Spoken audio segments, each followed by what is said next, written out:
Sometimes the outdoors suck. Okay, so for the length of this video, I'm gonna try to do the whole thing to be at least up to my ankles and knees in this freezing water in the Rogue River. Let's see if I can do it. Okay, whew, it's cold. Don't fall, don't fall. I got a microphone on.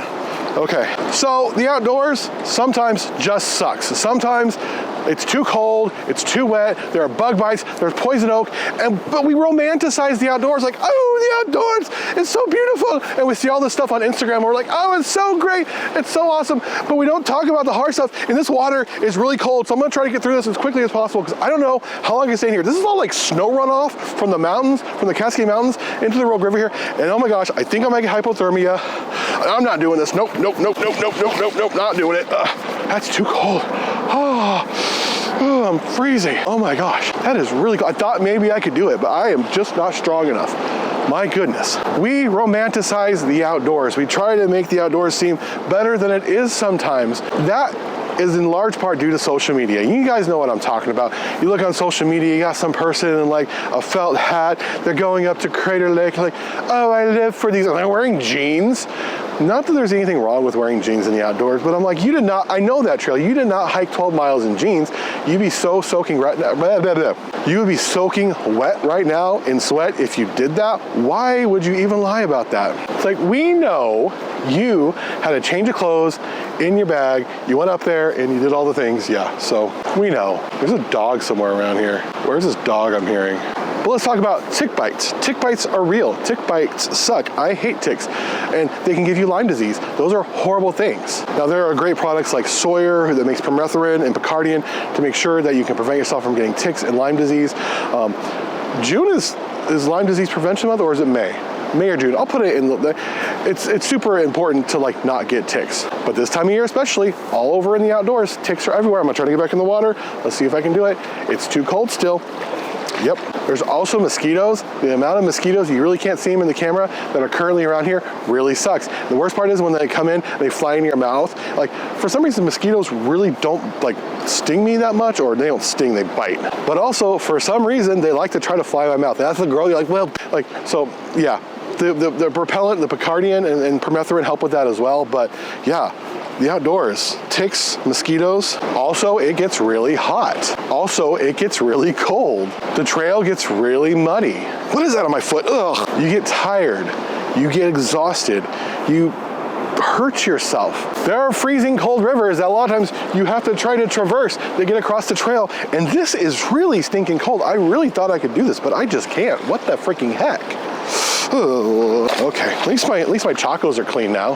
Have you ever tried to walk down a trail after you've crossed a creek or river with wet socks? Like, yes, they'll eventually dry, especially if you get like some Darn Tough or moisture wicking socks, but that squish, squish, squish, squish, squish, squish, squish, squish, squish, squish, squish, squish, squish, squish, squish. Oh, it's still too cold, still too cold. Ow, there's a rock in my chaco. Ouch, get out. And you get rocks in your shoes.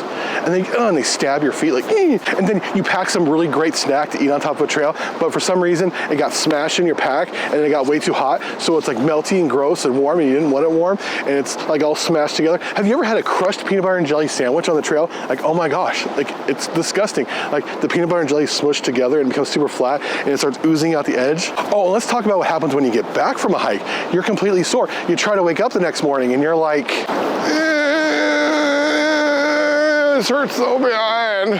Why do we do that? Why do we romanticize the outdoors? We never talk about the bad stuff, the hard stuff. We get people out into the outdoors like, it's great, it's awesome, and they come back and they're like, it sucks, I hate it, I'm sunburned. Oh yeah, it's another thing, freaking sunburns. I don't burn that often. I still always make sure I put on SPF 30 or above. I make sure I'm covered up where I need to be. But gosh, yeah, the sun's trying to kill you always. Like, look at these UV rays. Like, sun, I'm going to kill you and give you diseases and chronic illnesses. And we romanticize the sun. We're like, oh, get some sun, stand out in the sun. Isn't it great? It's awesome. Oh, get the vitamin D. Well, apparently too much vitamin D will kill you. So yes, we romanticize the outdoors and we over-romanticize it. And we often put on Instagram or on TikTok or on social media, on YouTube, all the good stuff, and we don't always show the hard stuff, the bad stuff. But that's a lot like life, I think. We love to romanticize parts of our lives. We love to show all the good stuff. That's a lot with social media. We like to show the highlight reel, and we don't show the struggle it took for us to get there. But it is a struggle. And I'm not saying the outdoors has to be hard. You have to go on some treacherous, long 30-mile hike. But there are bugs. There's the sunburns. There's wild animals. There's the freezing cold. There's the burning hot. There's the poison oak. There's all these things that we don't always talk about. And that's okay. That's part of the joy of it, I think.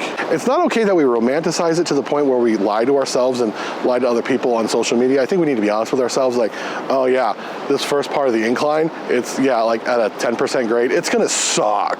But knowing, like with so much of life, the struggles make us better for the victories. The struggles make us stronger. The joy is in the journey. And there's a really large lizard over there. And now it's gone. So all that to say, enjoy the outdoors, enjoy these spaces, be someone who is honest though about the outdoors. Don't downplay the struggles, embrace them, because in romanticizing the outdoors, we sometimes downplay the hard stuff, but the hard stuff is what makes it all kind of romantic in the first place, right? So one last time, I'm gonna try to get out here for as long as I can and see how long I can stay in the river. Oh gosh. Stay in the shot, Andy, stay in the shot. Well, if you haven't already, make sure you subscribe to this channel, hit the notification bell. YouTube thinks you're gonna like these videos. Subscribe here, follow me on all the various social media networks at Andy Films and Hikes, and let me know in the comments, what's something about the outdoors that is really hard that we sometimes romanticize? Do you hate bug bites? Is it sunburns? Whatever it is, I'm gonna get out here. Thank you all so much for watching. Appreciate it. We'll see you later. Have a great day. Bye-bye.